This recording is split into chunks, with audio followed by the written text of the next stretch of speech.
Noong April 12, 2020, ay naibalita na ang North Korean dictator na si Kim Jong-un ay sumalang sa isang cardiovascular procedure. Ito ay upang maisaayos ang kanyang kalusugan, bunsod ng kanyang paninigarilyo, obesity at overwork. Simula noon ay hindi muna nakita si Kim sa publiko.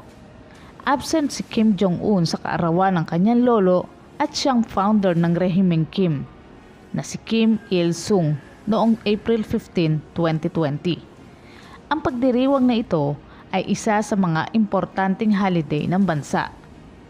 Maging noong April 25, 2020, hindi rin nakasipot si Kim sa taunang parada na isinagawa ng mga Korean Armed Force para ipagdiwang din ang pagtatag dito.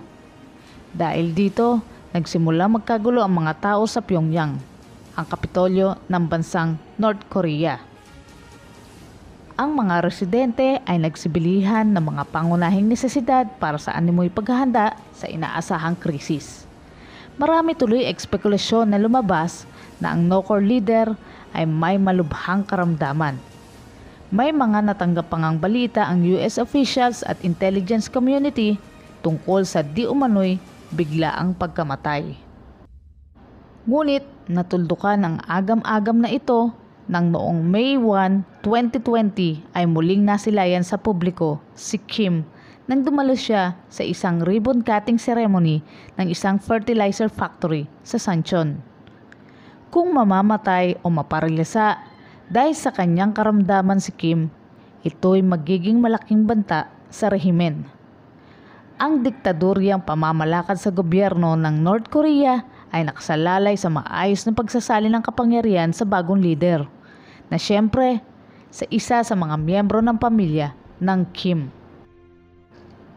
Ngunit sa mabusising pag-aaral ng autor na si Oriana Skylar Mastro sa Dictatorship Family, ang pagpasa ng pamumuno ay lubhang napakahirap, kung saan ang makahanap ng isang tao na may kakayanan at may enjoy ang posisyon at the same time ay napakababa ng porsyento.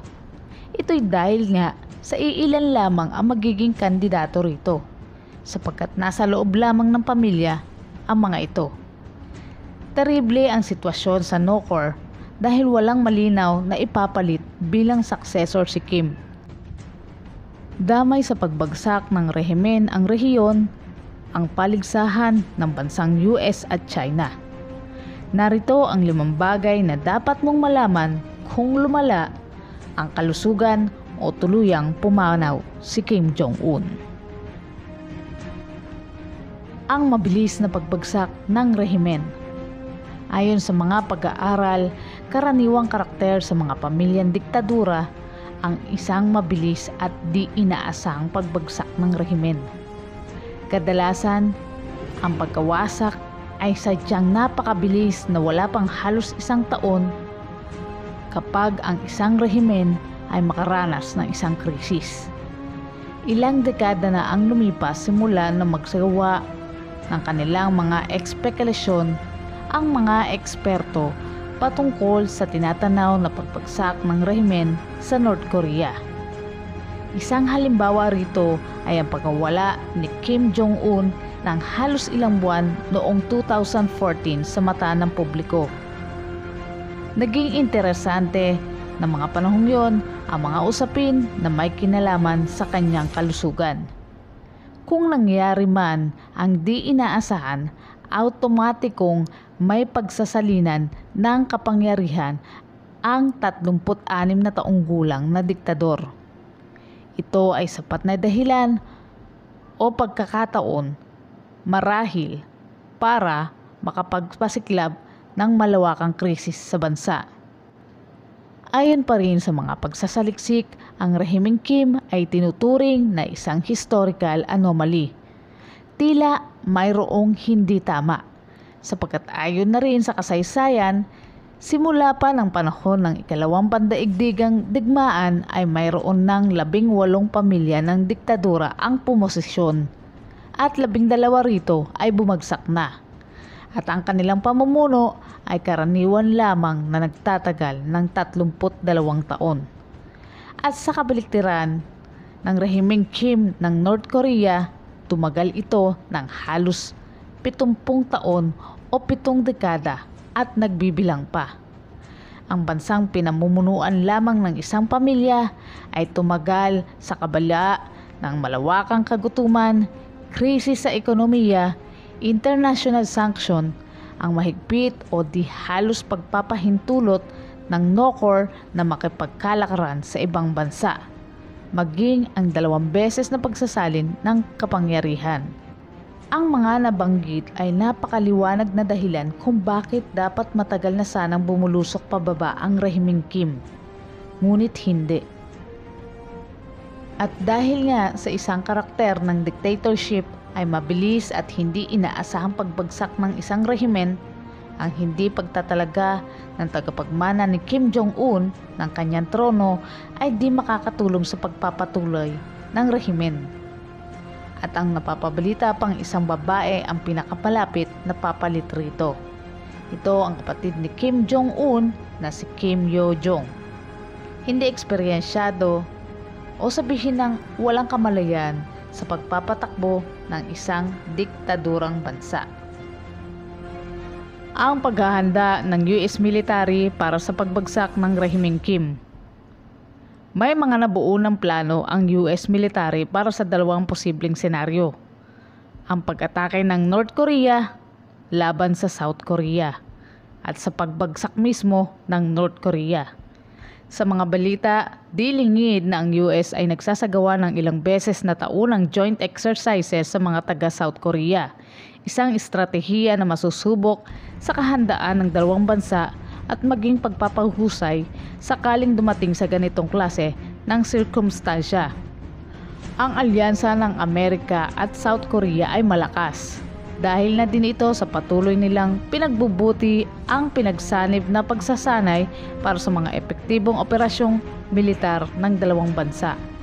Halimbawa rito ay Combined Forces Command na naitatag noon pang 1978.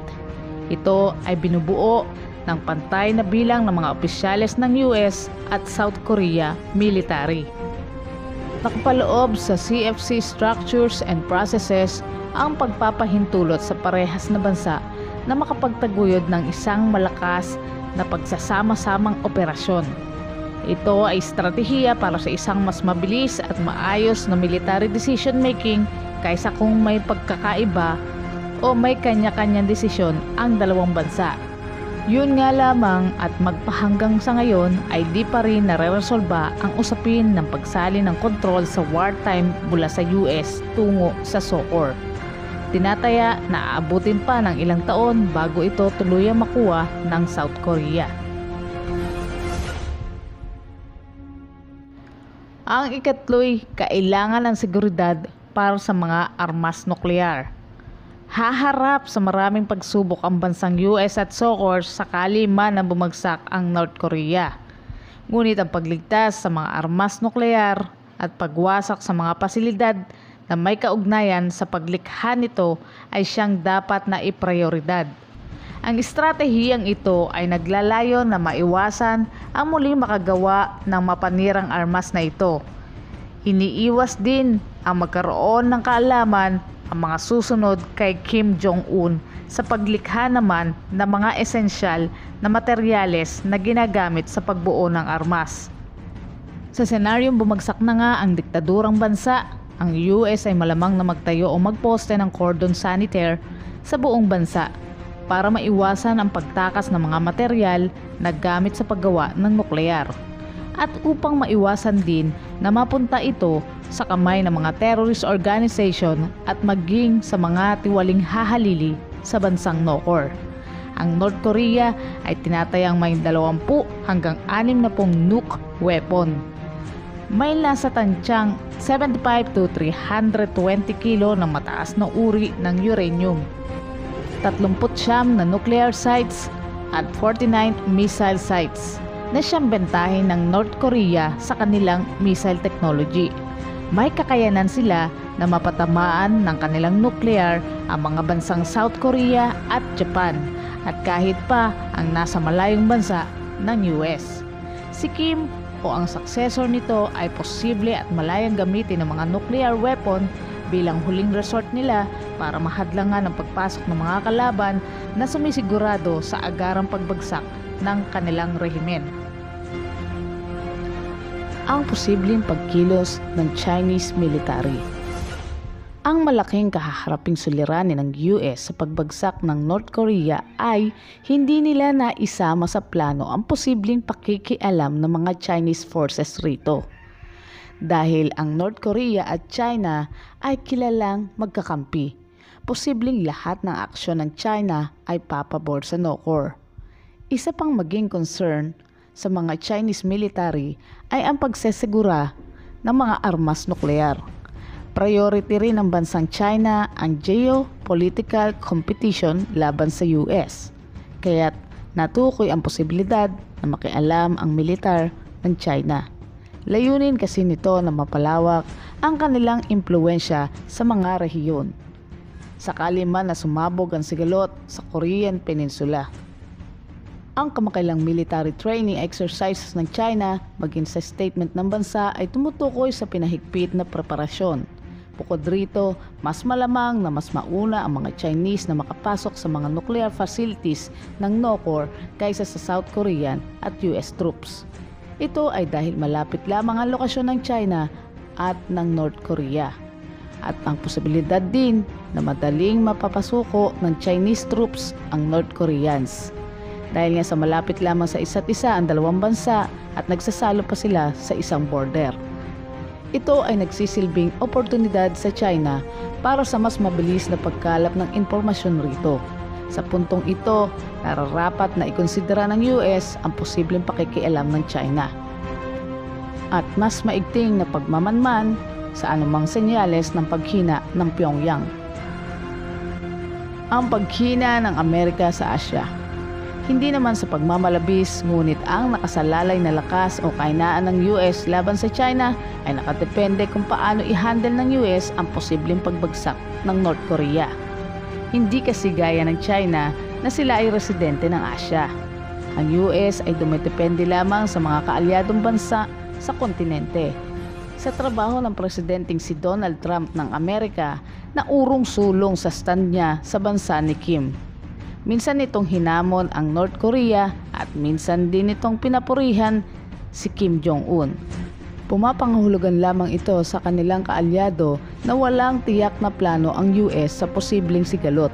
Katulad niyan, sakaling ang US ay hindi tumupad sa napagkasunduan nila ng kaalyadong South Korea, posibleng bumaliktad ito at makipagkasundo sa China na siya ring magpapahina sa posisyon ng US.